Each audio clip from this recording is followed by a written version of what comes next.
This is Ted at Valley of the Dolly. So I was making breakfast one morning a couple days ago, and on comes The Economist, and I'm listening to the podcast, and they announced that Portugal is the economy of the year. And I was really kind of shocked at first, but when I thought about it for a minute, I thought, this probably really makes a lot of sense. So let's dive into that today on Valley of the Dolly. So why was Portugal named the economy of the year? Well, The Economist doesn't really reward the biggest economies or the flashiest economies. They look really for resilience, for discipline, and long-term credibility in those economies. And that's especially important in these kind of difficult global conditions. So Portugal stood out for four main reasons. So the first is strong growth in a weak European overall climate. While many EU countries were flirting with recession, Portugal's economy continues to grow. Not spectacularly, but consistently, which is much more important. And growth came from a number of different areas. So the first one everybody thinks of is the tourism recovery, but not tourism alone, because there are other really important tent poles to this economy. So there's export diversification. That's a very big, important pole of the economy. Manufacturing, renewable energy, and tech services, those are also very important pillars of the economy. And you're seeing other really important factors come into play here. So one is the falling debt, the rising credibility of the government and the government policies. And this is really critical because Portugal used to be known as one of Europe's most indebted countries. Today, public debt as a percentage of the GDP has fallen sharply, even while interest rates rose across Europe. That tells investors in Europe one thing: Portugal can manage its finances responsibly, even while it's under pressure. And as a result, borrowing costs have fallen, credit ratings have improved. Portugal became a much safer and less riskier place to invest your money. Also, the labor has a market strength to it that has really encouraged people to come and invest here. Unemployment dropped to some of the lowest levels we've seen here in decades. And this wasn't really driven by unsustainable wage inflation, but it was driven by high labor participation in the economy and much better alignment between education and employment. So the people that are looking for jobs have the level of education to take those jobs that are currently being offered in the economy. Growth in skilled sectors of the economy has also increased as well. That balance where jobs without runaway inflation is really rare. So you're getting the best of both worlds there. You're also having political and policy stability. So even though that may shock a lot of people because they always think, oh God, the government seems to change here every year.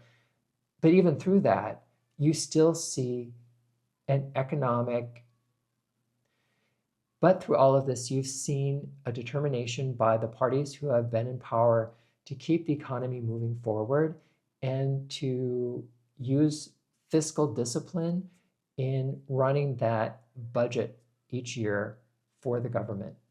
So you have policy continuity, you have predictable governance, you have few sudden economic shocks here. In a world of uncertainty, stability itself can be a really strong competitive advantage. So what does it mean for people who live in Portugal? Well, economic awards are really kind of abstract. They don't really affect you directly, right? So let's look at some of the concrete ways this has affected people who live in Portugal. So for the Portuguese citizen, we're talking about a stronger overall economy. This means more job security. It means more consistent wage growth. It means greater ability for the government to invest in things like healthcare, education, and infrastructure. It doesn't mean everything is perfect. We know that Portugal, and especially Lisbon, faces horrible housing inequality and the inability of people to buy homes because they become so unaffordable. But it does mean that the country now has more of the tools to address these kind of problems. Portugal is also no longer managing itself out of crisis. It's managing by choice. So for expats and immigrants looking at Portugal, and they've chosen to live here, this is a really kind of a recognition that these things really matter when you're choosing to live in a country, right? When you're choosing to move. It means that there's a lower risk of sudden tax or policy shocks. It means that there's a greater long-term residency and investment stability available in Portugal. It means that a country can really fund its public services without requiring emergency austerity measures to be put into place. In short, Portugal feels much calmer than it did before because it actually is much calmer here now. For retirees and long-term residents, economic stability protects the pension system. It makes sure that there's funding for healthcare systems. It also means that property values over time increase. This is especially important for people planning to stay for decades and not just for a few years in Portugal. But how does Portugal compare to some of the other EU economies? Let's compare Portugal first to Spain. So, with Spain, it offers a much larger set of cities. It's a much bigger job market. It has faster headline growth during certain periods in the recent history. But it also struggles with really high structural unemployment. Regional political tensions are much stronger in Spain than they are in Portugal. Portugal has some advantages simply because of its consistency. It has slower, steadier progress with fewer surprises.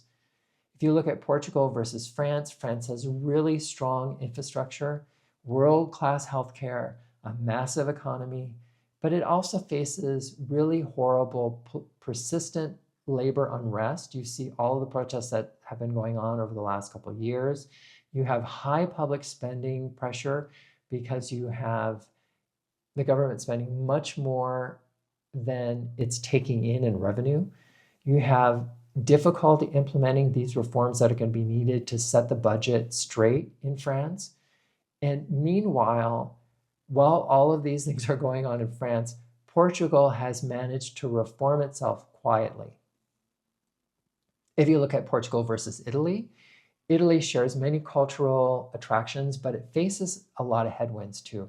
It has chronic debt challenges, much like France. It has weak productivity growth. It can be politically unstable and has had a lot of instability in the recent past. Portugal made the painful adjustments that Italy has postponed.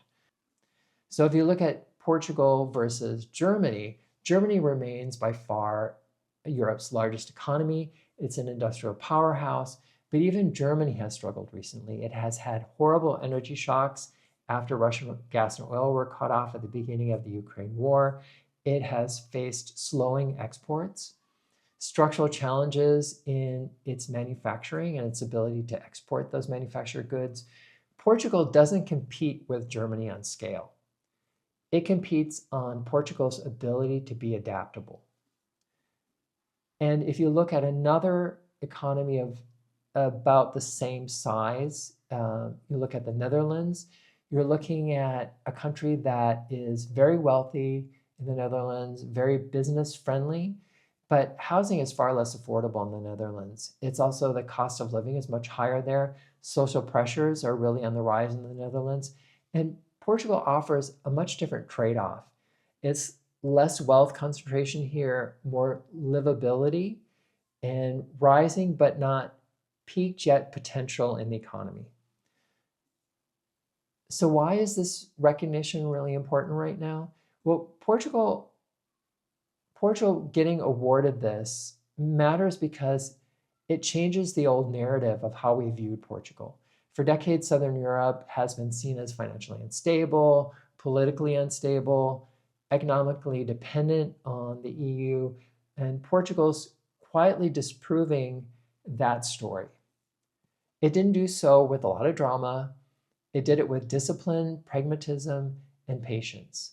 So when The Economist named Portugal the economy of the year, it wasn't saying that Portugal is perfect. It was saying that Portugal made smart decisions when it really mattered most. For residents, this means security. For expats, it means confidence in the future. For Europe, it's really a strong reminder that sustainable success doesn't always come with huge headlines, but it is a lasting, sustained growth.